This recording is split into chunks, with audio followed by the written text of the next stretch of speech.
Saludos cordiales. Ha pasado un tiempo desde el último vídeo, así que aprovecho para felicitar a todos aquellos que han soportado hasta hoy y aún siguen pendientes de saber la verdad. Es necesario probar en todo momento con quienes contamos y con quienes no. El alejarme por un tiempo ha sido excepcional para este resultado. Nuevamente felicito a quienes han perdurado. Son ustedes un verdadero regalo del Padre, porque no se trata de cantidad, sino de calidad. Para ustedes es el siguiente vídeo, para que lo disfruten, para que renueven su fe. Anteriormente, les di mi palabra de que el siguiente video trataría sobre pruebas arqueológicas que demuestran la veracidad de la que llaman Biblia.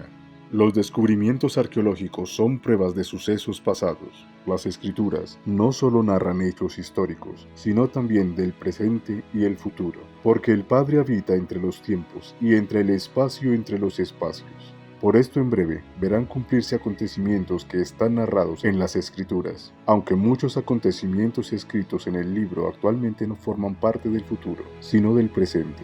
Todo lo escrito se repite en espiral, la cual es la firma del Creador. Aférrense a la palabra y salgan pronto del mundo, sus modas y su doctrina de división, con las cuales los debilitan, porque nada se podrá hacer hasta que estén preparados. Aprovecho de antemano para agradecer a Ron Wyatt y a su familia por favorecer la veracidad de las escrituras con el esfuerzo y sacrificio que les costó en su momento, el cual llevo y llevaré presente en mi corazón. Mando un caluroso abrazo y reconocimiento a Elías Martínez, cuya sed de conocimiento no solo se quedó en los videos, sino que lo ha llevado a diversos debates, investigaciones y cuestionamientos de la doctrina y la vida que le han hecho crecer descomunalmente. En su afán de conocimiento y en su amor por la palabra, me ha escrito muchas veces para aprender más de la misma y responder a sus detractores.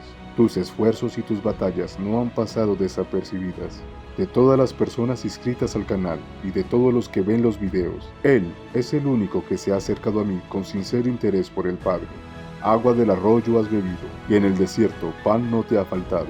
Entre piedras ásperas y arbustos secos has sido compañía grata, amigo mío. A ti, toda la paz del Señor. Sigue firme. El siguiente video es bíblico, así que si no te gustan estos temas, puedes seguir de largo. Cualquier opinión dada con respeto será tenida en cuenta, pero cualquier opinión irrespetuosa será ignorada. Asimismo, cualquier debate sostenido con 2 o 3 testigos será felizmente sostenido o refutado. Compartan los vídeos, suscríbanse y denle clic al botón me gusta. Esto no hará nada por mí, pero hará que el algoritmo de YouTube sugiera los videos a más personas con el mismo interés que merecen conocer la verdad. Asimismo, en la campanita elijan todas las notificaciones, ya que pocos se enteran de los videos nuevos o de lo que comparto en la sección comunidad, donde solo 8 o 13 alguna vez han logrado comentar o han participado.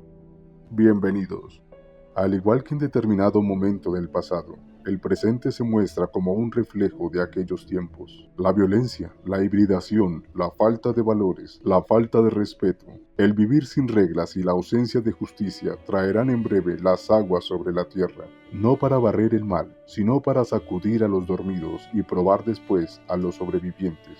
Muchas de estas aguas del Atlántico cubrirán grandes extensiones de tierra y algunas ciudades costeras desaparecerán. Pero esta información por ahora solo es para ustedes y algunos altos mandos militares. Pero será noticia inminente para todos en su momento. Si han visto los demás vídeos de este canal, verán que en el vídeo sobre los ovnis o UPSIs les dije que la élite había acelerado sus planes. No pasó mucho tiempo para que Estados Unidos desclasificara documentos y empezara a hablar de extraterrestres. Esto debería bastarles a ustedes para que sepan que en este canal tienen información vasta y total sobre todo aspecto. Porque el Espíritu está en todas partes, en todos los tiempos y en todos los lugares. Incluso al lado de los militares que esperan pacientemente, por ahora, en la exósfera.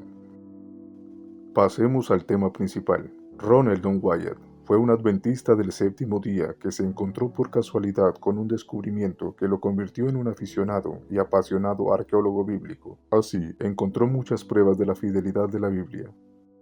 Pues bien, el 11 de septiembre de 1959, el capitán İlhan Durupınar del ejército turco se encontraba revisando, como era su rutina, cerca de 10.000 fotos aéreas en busca de bases nazi. En una de ellas observó una forma extraña que naturalmente no se puede formar. Después de calcular la longitud y el ancho, concluyó, sobre todo por su ubicación, que tal vez eran los restos del arca de Noé. El área y las dimensiones coincidían con las del arca. Como resultado, se envió una expedición a las montañas Ararat al año siguiente, explícitamente en la localización de Dogubeyasi, y se localizó el objeto en forma del bote que había sido identificado en la fotografía aérea. El informe de sus hallazgos se publicó más tarde en la revista Life, el 5 de septiembre de 1960. Después de leer el artículo de la revista Life, Ron Wyatt pensó que aquel área meritaba más investigación, pero sintió que su sueño de ir personalmente debía esperar, ya que sus hijos eran muy pequeños. Trabajaba para entonces como técnico en un laboratorio y estudiaba medicina, carrera que tuvo que abandonar para conformarse con la de enfermería, graduándose en 1967. Aunque el tema del arca no abandonó su corazón, e investigaba en bibliotecas todo lo que hablara de ella y otros asuntos similares. Como era de esperarse, la información no abundaba. 15 años habían pasado desde que leyó el artículo en la revista. Ron logró contactar casi a todos los que habían asistido a la primera expedición. Todos le dijeron que no fuera, que era una pérdida de tiempo. Aún así, solo uno de ellos seguía allí, el Dr. Arthur Brandenburger, que, contrario a sus compañeros, aún creía que era un barco. En 1977, Ron sintió que por fin podría ir. Sus hijos ya estaban suficientemente grandes para dejarlos en casa, y en su trabajo recibiría pronto 2 semanas de vacaciones. Pero sus 2 hijos varones querían ir con él.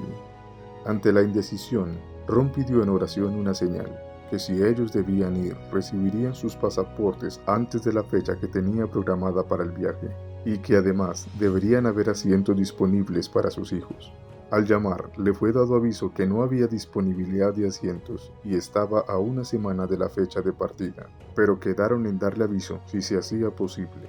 2 días después, le avisaron que 2 personas habían cancelado y ahora podría viajar con sus hijos, pero todavía quedaba el asunto de los pasaportes, un procedimiento que generalmente lleva varias semanas, pero que les tomó solo 3 días. Danny tenía el suyo y al día siguiente llegó el de Ronnie. Las cosas eran diferentes entonces. Al llegar a Estambul, debieron tomar un autobús a Ankara y luego un tren a Erzurum. El tramo les llevó 3 días valiosos. Después, tomaron un taxi a Dogubeyasi, pero el este de Turquía no es una zona turística próspera. Es remota y peligrosa, y muy pocas personas hablan inglés. Ron no sabía cómo llegar, pero al ser un hombre de fe, dijo a sus hijos que oraran, y él también lo hizo. Pedían, mientras el taxi seguía su rumbo, que éste se detuviera en el lugar donde debían comenzar a buscar. Después de todo, el taxista no hablaba inglés, y si así lo fuera, ¿quién sabría del lugar de ese hallazgo, teniendo en cuenta que la noticia se publicó hace 17 años? Ron creía que si el arca de Noé era real, entonces el resto de la Biblia seguramente era igual de confiable. Mientras Ron pensaba en el objeto, el taxista se detuvo por un fallo en el vehículo. Emocionados ante la posible respuesta de sus oraciones, Ron y sus hijos apilaron piedras en el lugar como señal, mientras el taxista les veía extrañado bajo el capó del carro. Era de noche y se veía poco. Luego de retomar el camino, el taxi debió detenerse nuevamente. Ron empezó a creer que aquello no era una señal, sino solo averías de un carro defectuoso, ya que tal suceso ocurrió 3 veces. Así que sin tanto ánimo como al principio, volvieron a apilar piedras al lado del camino. Al llegar al hotel, nada más sentir la almohada, quedaron dormidos. A la mañana siguiente, contrataron un taxi dirigiéndose a la última y más cercana pila de rocas, desde donde empezaron a caminar. Pronto llegaron a un pequeño pueblo donde varios hombres muy intimidantes se les acercaron, uno de ellos con una escopeta. Comunicándose con gestos, Ron convenció a los hombres de que solo eran turistas. Pronto los aldeanos se nombraron a sí mismos guías turísticos de Ron. Luego de millas y millas de terreno agreste, uno de los hombres indicó a Ron que se tomaran una foto junto a una roca que estaba de pie. Ron no quería y se mostraba reacio. Solo cuando miró a través del hoyo que estaba en la piedra, se dio cuenta de que esta roca era idéntica a las antiguas piedras usadas como anclas de barco que se encuentran en el mar Mediterráneo y que había visto varias veces en libros de arqueología, salvo que esta era por muchísimo más grande. Al examinarla de cerca, vio que tenía 8 cruces talladas en ella. Cuando los aldeanos vieron su interés, le mostraron muchas más que se encontraban cerca. Estas no solo eran tan grandes como la primera, sino que también estaban marcadas con cruces. Los aldeanos también mostraron a Ron un cementerio muy antiguo que tenía extraños monumentos que parecían simples representaciones de un barco de 3 pisos. Ron pensó que aquello podría tener relación con el arca, y aunque buscó por los alrededores, no encontró algo similar a lo que buscaba. Ron pensó que si habían encontrado estas posibles pruebas del arca, definitivamente los otros montones de piedra que apilaron le confirmarían o no su petición a Dios. Después de fotografiar y filmar, regresaron al hotel. Al día siguiente, fueron a la segunda pila de piedras caminando perpendicularmente a la carretera. Así, encontraron una casa muy antigua y sin techo, aunque derruidas se podían ver sus paredes. El piso se encontraba a unos 122 centímetros del suelo. Desde la casa había una cerca de piedra muy alta. Solo la parte superior sobresalía de la tierra. La característica más importante de este sitio eran los objetos en el patio delantero. Había 2 grandes piedras, una de pie y la otra acostada en el suelo. Tallado en estas piedras había una imagen muy interesante. En la parte superior de cada una había una forma de arco. Ron pensó que representaba el arco iris. Debajo de esto había un rizo que parecía una ola de océano, y encima de esto había una forma de barco muy simple. Alejándose del barco y de la ola, había 8 personas. El primero y el más grande debería ser Noé. El siguiente y el segundo más grande era la señora Noé. Y los 3, que eran un poco más pequeños, representaban a las esposas de sus hijos. La piedra además sugería que la esposa de Noé murió primero, y luego él. En la imagen, ella se observa con los ojos cerrados. Entonces, las 2 piedras simbolizaban sus tumbas. Detrás de la casa encontraron una piedra muy grande, al parecer un altar. Este mide 12 pies tanto de altura como de ancho y de largo, algo así como 3,5 metros por cada cara. Cuenta también con un escalón. Si te pones sobre él, es evidente que quien quiera que usara este lugar era mucho más alto que un hombre promedio, ya que el escalón tiene casi 1 metro de altura. El complejo de corrales adyacente al altar también indica que quien dispuso las rocas en este patrón era muy fuerte, porque hoy en día muchas de las rocas no podrían ser movidas por humanos comunes. Al final del segundo día habían visto lo suficiente para que el viaje hubiera valido la pena. Al levantarse al día siguiente, Ron consiguió un taxi y se fue solo hasta el primer montón de piedras. Sus hijos cansados se quedaron en el hotel. Esta vez, Ron hizo que el taxista lo llevara tan lejos como pudiera en la dirección perpendicular a este montón de rocas. Viajaron hacia las montañas al sur, hasta donde había un camino de tierra. Ron empezó a preguntarse, viéndose rodeado de montañas, cómo podría ver el barco. Pero pronto lo vio, aunque solo había una forma de explorar su verdadera naturaleza, y era mediante una excavación para quitar la tierra que lo cubría. Regresó a la habitación del hotel y empacaron sus pertenencias para poder irse temprano por la mañana. Pero volver resultó ser un gran error. Algunos aldeanos que habían prestado atención, viéndolos pagar taxi y guías turísticos junto a otros gastos, tomaron la decisión de robarles. Por tal motivo, Ron y sus hijos debieron escapar por la ventana del 3er piso. En medio del caos, perdieron casi todo lo que habían filmado. Ron logró mantener algo del metraje en película. Una vez fuera de la ciudad y a salvo, se dieron cuenta de lo verdaderamente peligrosa que era la región.